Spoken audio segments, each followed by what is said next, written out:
We move now to Hispanic Heritage Month. The Las Vegas Raiders boast one of the most loyal Latino fan bases in the National Football League, with an estimated 32% of Raider Nation identifying as Latino or Hispanic.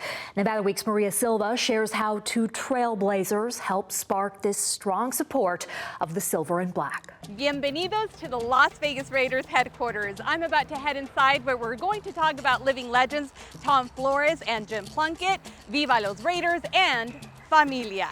Vámonos. Once inside this state-of-the-art facility, I got the chance to sit down with Community Relations Manager Victoria Alejandre and Jonathan Martinez, Vice President, Revenue Planning and Analytics. Bienvenida, Maria. ¿Cómo estás hoy? Muy bien, muchísimas gracias, Jonathan. Let's talk about your career with Los Raiders. You've been here 20 seasons? Yes.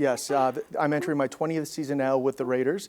I started my career back in Oakland in 2006. As a Latino, being part of this organization, what does that mean to you personally? To me, it means a lot. This organization is the first of a lot of things when it comes to minorities for the right reasons. And that's been instilled through our past owner, Mr. Davis, and even through Mark now.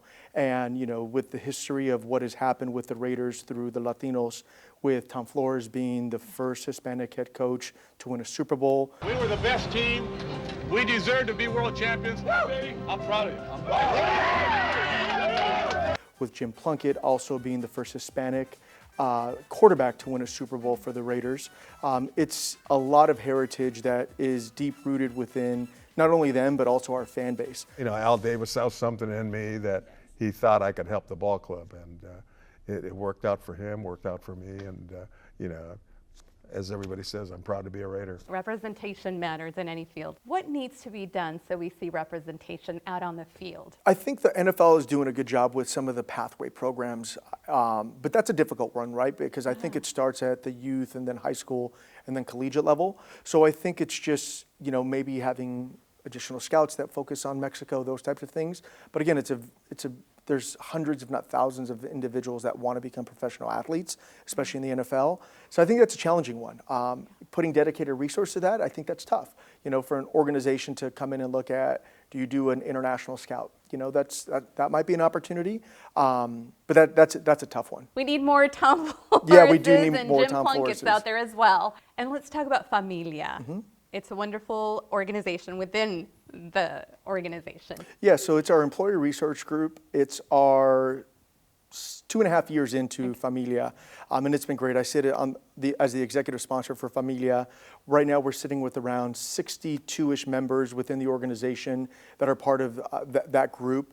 And it's really used to be a sounding board for those individuals, whether if it's difficult conversations, whether if it's just camaraderie, whatever it is. I think it's a good opportunity for people of the same background and allies as well, right? Not everyone in that group is Latino.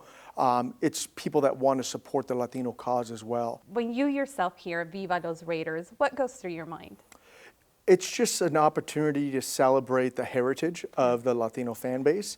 And I think the biggest thing too is that we are trying to be very genuine in what we do at the Raiders.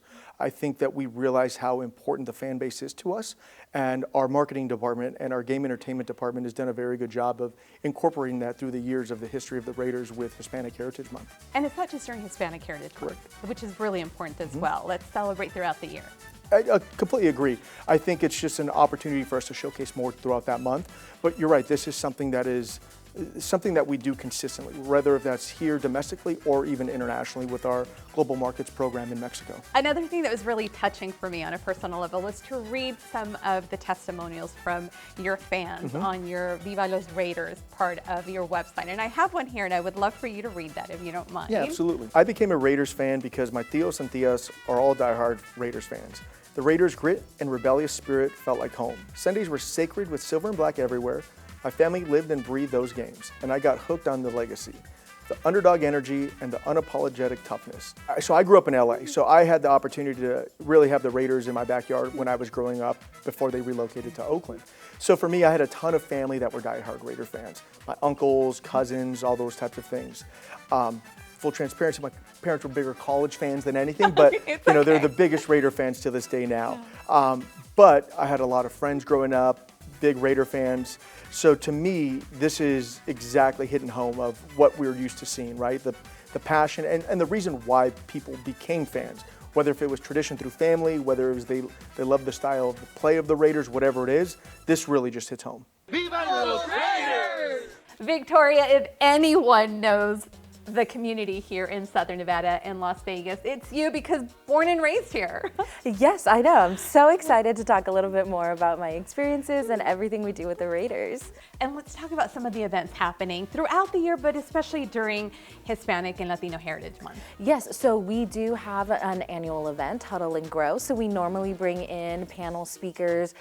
They'll speak to the community, to our staff, really about their experiences, how it was growing up as a Latino, where they're at now in their careers. So we have partnered up with Latinas in Power, the Latin Chamber of Commerce.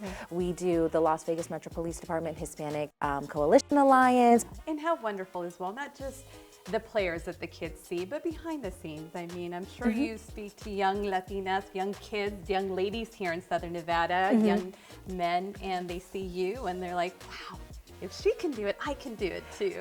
Yes, it is a wonderful thing. We actually, for one of our events, we did Nevada Reading Week in schools. And so we had some players go to certain places, to certain schools, but we also had some of our corporate staff go to schools.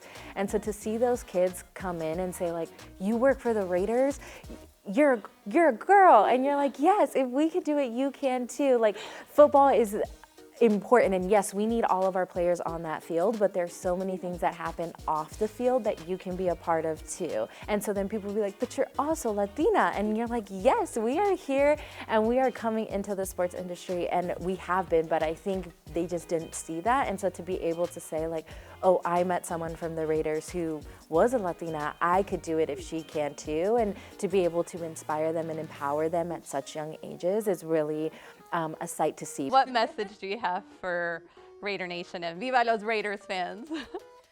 Just thank you. Thank you for being part of Raider Nation and embracing us with everything that we do. And always remember, Viva los Raiders. There's never going to be a day that we don't have Viva los Raiders with us.